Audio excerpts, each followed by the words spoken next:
Une centaine de chefs d'État et de gouvernement, une dizaine de milliers d'athlètes, des centaines de milliers de spectateurs présents sur les quais de Seine demain. La cérémonie d'ouverture des Jeux Olympiques à Paris arrive à très grande vitesse et elle sera sous très haute surveillance.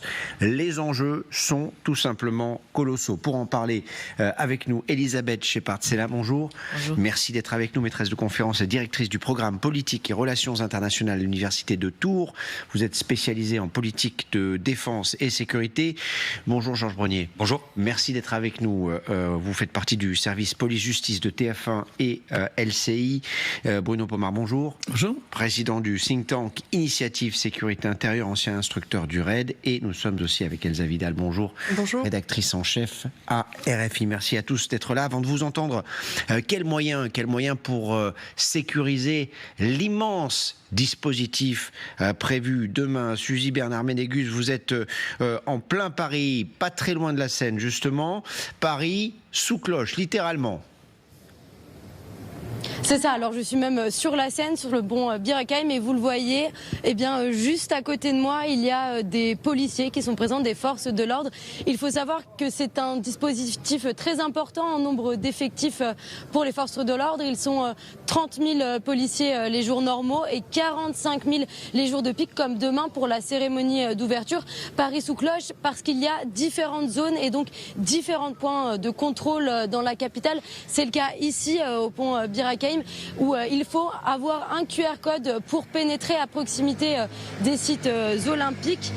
Tout ça a été établi pour assurer le bon déroulé de la cérémonie d'ouverture. C'est un dispositif qui longe toute la Seine, un dispositif également qui contraint la circulation des Parisiens. Le préfet de police de Paris, Laurent Nunez, l'a rappelé ce matin.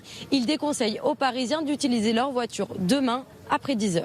Merci Suzy et merci aussi à Gabriel Orion pour les images. Demain, le périphérique parisien pourrait être entièrement fermé. La décision n'a pas encore été prise, mais ce pourrait être le cas. Donc, si vous devez vous déplacer, prenez vos précautions. Le dispositif, il est important, jusqu'à 45 000 forces de l'ordre déployées, notamment pour cette cérémonie d'ouverture des Jeux Olympiques. Quels sont les risques, quelles sont les menaces qui planent dessus ? Elles sont les menaces assez innombrables. Mon propos n'est pas d'inquiéter les Français, mais les services de sécurité intérieure, les services de renseignement, de toute façon, le savent depuis de longs mois.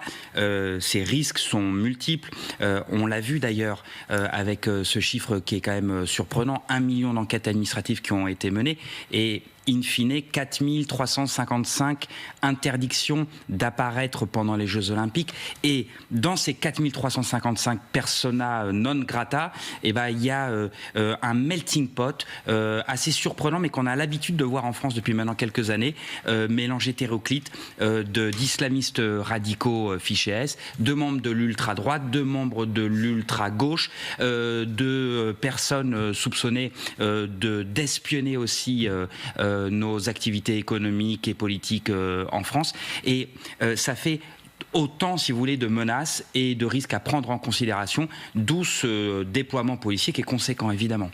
Elsa Vidal, tout cela a été préparé depuis des mois, depuis des années même. Est-ce que vous avez le sentiment que tout est prêt ? Alors, en tant que Parisienne, je vois qu'il y a une mobilisation absolument de tous les services de la ville de Paris et de toutes les autorités, évidemment. On n'a jamais vu, encore une fois, en tant que Parisienne, autant de déploiement de forces de l'ordre.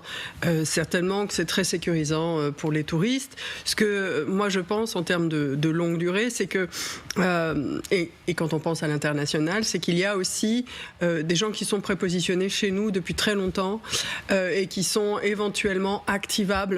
Et c'est pour ça que notamment j'ai à l'esprit ce Russe, pas si jeune, puisqu'il a 40 ans, qui a été interpellé et mis en examen, qui risque jusqu'à 30 ans de prison et qui vivait en France en étant un chef d'une de nos écoles. Et donc Le risque, il est là aussi. Je pense qu'on a eu la démonstration que nos services sont à la page et sont tous actifs. Pour ce qui est de ma partie, je ne peux pas m'empêcher de penser qu'il y aura d'autres tentatives et qu'il y a probablement déjà d'autres personnes qui sont surveillées, tellement il serait quand même tentant d'essayer de gâcher la fête. Voilà. Voilà. Et évidemment, cette fête, elle est au cœur de l'activité médiatique ces prochains jours. Plusieurs milliards de personnes à travers la planète vont regarder cette cérémonie d'ouverture qu'on nous annonce unique, comme le dispositif. On nous dit de ce dispositif qu'il est suffisant, qu'il est bien proportionné par rapport à ce qui est prévu. Mais on nous dit aussi que ce qui va se passer demain est absolument inédit dans l'histoire des Jeux Olympiques. Comment peut-on savoir si ce qui se passe demain est inédit, que c'est une première, que le dispositif déployé est suffisant? Alors, moi, je pars du principe, notamment sur des grands événements comme ça, mais plus généralement, dans la sécurité, on dit qu'il n'y a jamais de 100%. Donc, je pense qu'il faut se méfier on a tout couvert, on sait tout. Ça n'existe pas dans la sécurité, surtout un événement où il faut sécuriser à la fois, pas la mer, mais bon, l'eau, la terre et l'air, surtout avec les drones notamment. Et on a entendu 6 drones par jour et on peut imaginer que certains ne sont pas juste des touristes, mais sont là aussi pour faire de la reconnaissance du terrain, comme a fait d'ailleurs le tueur, la tentative de tuer Trump. Il avait un drone 2 heures avant. Donc c'est des genres de choses que l'État islamique ou d'autres, les Iraniens aussi, ou les Russes peuvent faire pour faire leur reconnaissance de terrain avant de passer à l'acte. Donc on sait qu'il n'y a pas de 100%. Après, comment on saura si c'est une réussite? Un minimum de dégâts, tout simplement. Si on n'a pas de morts ou si on n'a que quelques arrestations, je pense qu'on peut considérer que c'est une réussite si on n'a pas d'attentat ou quelque chose de plus grave encore.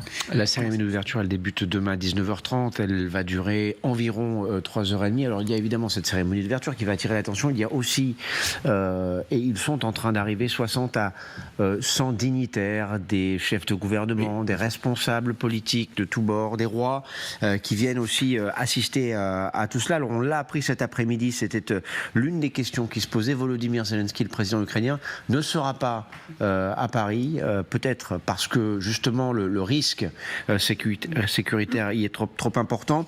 Malgré tout, encore une fois, une centaine de hauts responsables. Comment on s'occupe de cette sécurité-là ? Alors il y a la coopération internationale qui travaille sur ce sujet-là. Il y a le SDLP, le service de la protection du ministère intérieur, où il y a de nombreux fonctionnaires qui travaillent pour la sécurité des personnalités. Et puis vous avez dans ces personnalités évidemment leur sécurité privée, au même titre que la délégation israélienne qui vient ont leur garde de sécurité en permanence. Alors ça, j'ai lu par exemple, je vais vous demander comment cela se négocie, mais j'ai lu que les Israéliens demandaient à pouvoir disposer de 14 armes et que finalement on ne leur avait autorisé qu'à en disposer d'une seule. Ça se négocie en amont? Tout à fait, oui. Est-ce qu'on ne négocie pas tout à fait de la même façon avec les Américains d'ailleurs? Parce que les Américains ont tout le pouvoir de beaucoup de choses. Surtout le Secret Service. Ils imposent leur protocole. Compte tenu qu'on reçoit l'homme le plus important, je dirais, de la planète. Alors Joe Biden ne sera pas là, mais Jill Biden sera là en revanche. Oui, son épouse, comme le vice-premier ministre chinois, je crois. Tout à fait. Non, je crois qu'il y a un travail global qui est mené. Je crois que vous intervenez. Vice-président, pardon. Oui. Il y a une bulle aérienne d'ailleurs autour de Paris de 150 km. Si on commence par les airs, ensuite, comme vous le disiez, il y a le terrestre. Le terrestre, c'est ce qui est le plus risqué pour nous, pour la police et pour les forces de l'ordre, mais qui sont considérables. Vous avez dit 45 000, mais moi je vous dirais même, il y a 100 000 personnes sur le terrain. Pourquoi je dis ça? Parce que vous avez les bénévoles qui ont un rôle de sécurité. Les gens qui font 45 000 policiers et gendarmes, il y a 22 000, gardes de sécurité privée, les 18 000 militaires, les 1800 militaires étrangers. Donc ça, si vous regardez bien, ça fait 100 000 personnes sur le terrain pour faire les filtrages, etc. Parce que la personne qui fait le filtrage est tout aussi important que le gars de la BRI et du RAID ou du GIGN qui est présent en cas d'acte antiterroriste. Donc je pense très sincèrement que la sécurité est quasiment bien verrouillée. Et rappelons quand même à ceux qui nous écoutent qu'on a fait les fêtes du débarquement, qui se sont super bien passées. On a fait également l'accueil de la flamme à Marseille. Tout le monde disait « Ouh là là, ça va mal se passer ». Nos 6000 policiers ont merveilleusement bien travaillé et on sait faire. Ça fait des années, moi, pour avoir été au RAID, j'ai géré une partie de la sécurité, avec mes collègues évidemment, des Jeux d'Albertville. On n'avait pas des moyens comme ça. Mais on n'était pas dans le même contexte politique qu'on connaît. On parle de plusieurs centaines de milliers de spectateurs demain, dans le centre de Paris pour observer cette parade navale. Plus de 300 000 pour 100 000 personnes qui vont assurer la sécurité globale. Ça vous semble cohérent? Ah non, c'est totalement cohérent. Maintenant, comme le disait madame, vous savez, la sécurité, c'est pas une science exacte. Non, évidemment. Alors, il y a ce qui se passe en France et les efforts qui sont faits autour de cette cérémonie d'ouverture et de l'ensemble des Jeux. Il faut bien le préciser, ça ne s'arrête pas demain. Ça va durer quelques semaines. Et puis, il y a le climat international, la guerre en Ukraine, au Proche-Orient, des tensions dans le Pacifique. Alors, certaines délégations sont en train d'arriver. Les Ukrainiens, par exemple, sont arrivés hier soir. La délégation palestinienne est arrivée aujourd'hui. On sait que la délégation israélienne qui est arrivée il y a quelques jours va bénéficier d'une protection supplémentaire. Ces délégations, je vais vous reposer la question, on les sécurise comment? Est-ce qu'elles représentent un risque particulier ou est-ce que finalement, une fois qu'elles sont intégrées au village olympique, aux épreuves, les choses évoluent un peu? Non, leur sécurité est beaucoup plus sensible, je dirais, à assurer. Et c'est pour ça qu'on a mis le RAID comme le GIGN. Et si vous avez remarqué hier le déplacement de la délégation, c'était assez impressionnant. On avait même les fameuses Braves qui étaient là en escorte. Il y a les compagnies de sécurisation et d'intervention. Il y a les équipes du GIGN qui escortent la délégation et le RAID qui escorte l'équipe de foot, par exemple, sur cette délégation particulière. Donc ça veut dire quasiment 1000 policiers mobilisés pour cette délégation. Alors évidemment, toutes les délégations n'ont pas la même sécurité, mais celles qui sont les plus à risque, évidemment, sont protégées par nos services spécialisés au plus haut niveau. Le désordre mondial, aujourd'hui, est-ce qu'il représente un risque supplémentaire, un risque sécuritaire supplémentaire pour ces Jeux Olympiques? C'est sûr qu'il y a une tension accumulée en France du fait que, d'une part, nous sommes malgré tout un des pays d'Europe le plus touché par la tension autour du conflit entre Israël et les territoires occupés de Palestine, parce qu'il y a en France des communautés juives et musulmanes très importantes, ce qui fait que nous avons importé une partie de la tension politique liée à ce conflit. Il y a une prise de position de la France dans l'avant-garde des pays en soutien à l'Ukraine qui nous a rendu beaucoup plus visibles et qui nous a fait être une cible délibérée de la part de la Russie pour essayer d'obtenir notre attention. Cela nous met au cœur de cette tension. Mais je pense que tout ce qu'on a partagé depuis des jours, c'est-à-dire ces informations sur le dispositif à l'œuvre, mais aussi sur les opérations qui ont pu être appréhendées et interrompues par nos services, entre dans le cadre d'une dissuasion et d'une dissuasion psychologique qui consiste à faire entendre à toutes les personnes qui pourraient être tentées par une action isolée que ça ne en vaut pas la chandelle. Et ça fait partie aussi du dispositif, mais c'est le dispositif psychologique qui est à l'œuvre. Néanmoins, bien sûr, c'est un défi pour le pouvoir actuel en France, pour son gouvernement et son président, que d'être capable, en tant que pays, grande puissance en un sens, d'organiser non seulement des Jeux Olympiques, mais dans une formule inédite, en cœur de ville, ce aucune des villes précédentes n'a fait. On s'est retrouvé souvent à 30 km des capitales, à grande distance. Nous avons fait le choix d'organiser un tableau vivant sur la Seine. Londres, c'était quand même en centre-ville. Alors la superficie londonienne n'est pas exactement la même. Paris est véritablement un village. Bien sûr. Vous parliez de cette communication. C'est très important ce que vous avez dit. On va entendre Gérald Darmanin, le ministre de l'Intérieur. Alors lui, évidemment, il gère le risque sécuritaire. Il s'inquiète aussi, tenez-vous bien, des possibilités d'espionnage pendant ces Jeux. Écoutez. Sur le plus de millions d'enquêtes administratives, il y a 1 millier de personnes que nous considérions comme étant des espions, des gens qui voulaient être malveillants dans l'ingérence et que nous avons écartés. Il n'y a pas que des gens issus de citoyenneté russe, il y a bien d'autres pays qui sont concernés et la France est un pays souverain qui ne se laissera pas ni espionner ni malmener. Voilà, alors ce qu'il dit dans le détail, c'est qu'il y a 1 millier de personnes soupçonnées d'ingérence. De quoi parle-t-on précisément? Qu'est-ce que ça veut dire? Il ne rentre pas vraiment dans les détails, Gérald Darmanin. Ce qui est un peu regrettable, on peut le constater quand même, c'est qu'il aura fallu attendre finalement la tenue des Jeux Olympiques de Paris pour s'apercevoir qu'il y a 1000 espions potentiels actuellement sur notre territoire. Il y en a sans doute d'ailleurs plus que ça qui échappent peut-être aux mailles des différents filets, aussi bien d'ailleurs de la part de pays ennemis que de pays amis. On ne le dit pas souvent, mais il y a aussi beaucoup de pays amis qui nous espionnent. On a beaucoup parlé de ces grandes oreilles Oui, sur le toit de l'ambassade des États-Unis à Paris, notamment. Exactement, c'est pas du tout un fantasme. Toute vraisemblance, ils y sont toujours. Ils y sont toujours, Oui. je vous le confirme.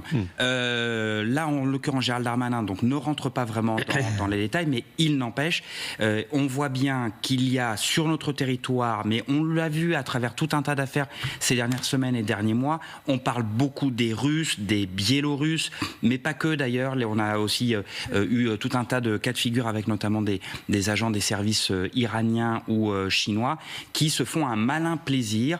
Il y a une partie d'ingérence, il y a une partie d'espionnage, d'intelligence économique.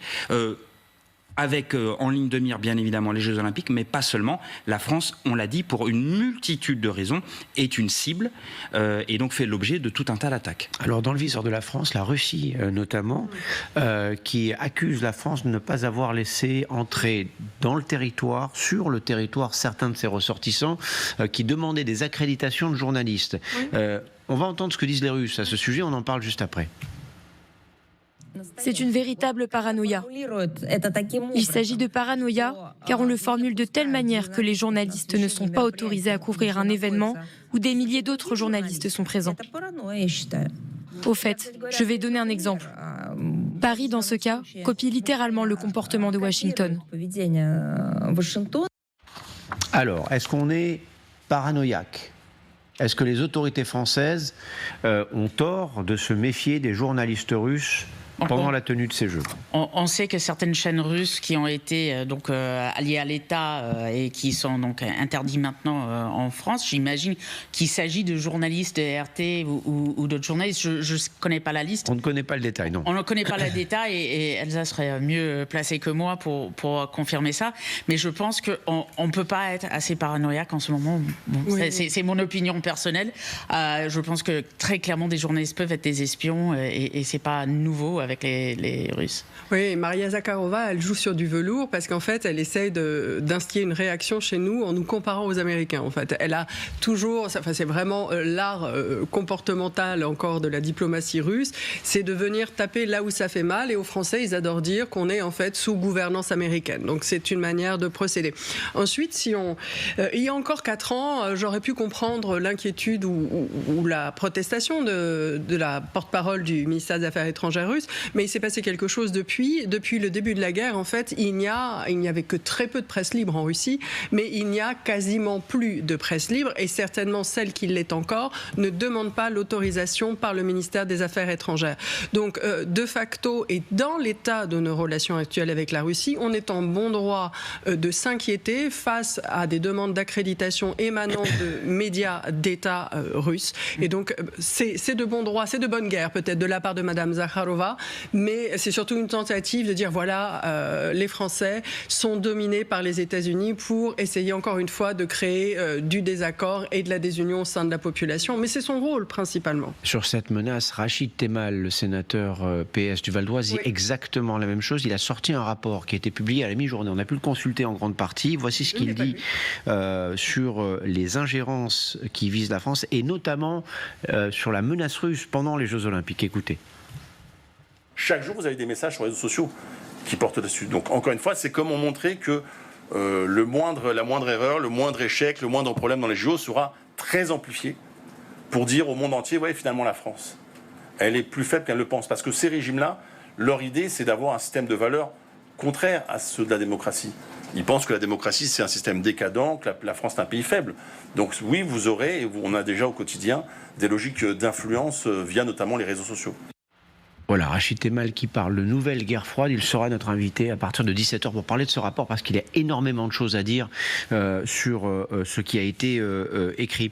Quel est l'intérêt de la Russie d'essayer de brouiller l'image de ces Jeux ?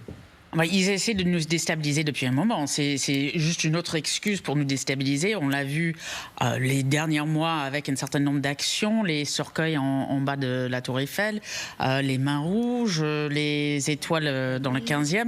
Donc c'est juste encore une autre fois, dans toute cette guerre et notre soutien à l'Ukraine surtout, leur façon de rajouter à des moyens militaires et autres. La guerre de l'information, on est là.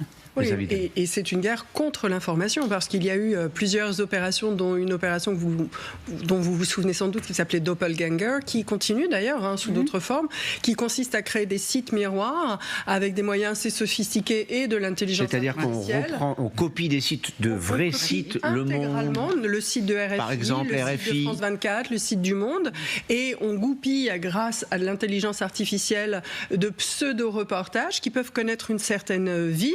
Moi, c'est grâce à des contacts en Russie qu'on nous a signalé un reportage, un faux reportage de RFI en français, qui accusait les soldats ukrainiens en train d'être soignés en France d'être porteurs de la tuberculose. Donc il y a une multitude d'attaques de petite portée, mais la difficulté étant que même quand on en parle, finalement, on peut leur donner un peu d'écho. Donc le silence ou l'exposition, c'est en fonction de la situation. Et selon le rapport qui est publié aujourd'hui, la Russie dépense 1 milliard d'euros pour ses actions d'ingérence. Donc c'est pas rien, elle est très active. Merci à tous les quatre d'être venus sur ce plateau.